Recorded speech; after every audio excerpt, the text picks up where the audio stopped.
So I work on congenital myopathies.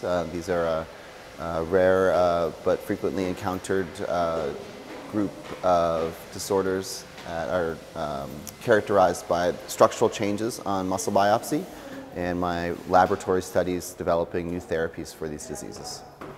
So there's been a lot of work designed to help understand the underlying genetic causes of congenital myopathies, and there are now over 40 genes where mutations are associated to cause congenital myopathies.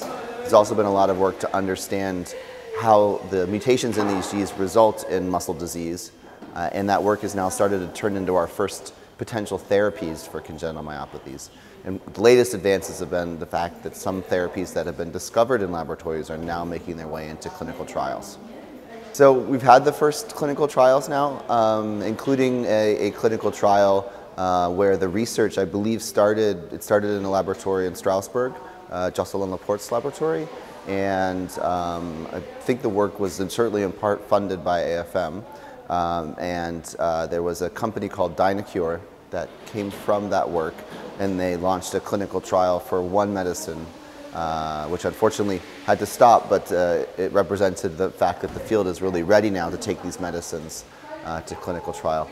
Another clinical trial that's ongoing is for gene therapy for a disorder called myotubular myopathy, and some of the original work for that gene therapy trial was done at Genethon, as well as in the laboratory of Jocelyn Laporte. And at Genethon, it was Anna Bouche-Bello. So a lot of contribution from different groups in France and supported by the AFM. So this has been my first time attending the Myology Congress, and it's been fantastic. A great opportunity to meet many friends and colleagues and hear about the latest advances in the field. It's really exciting because to see how there's progress really across many different types of muscle conditions, as well as neuropathies. Today there's a session on neuropathies. So to get both to hear the latest work, to hear work from some of the up-and-coming researchers in the field, as well as many students and trainees.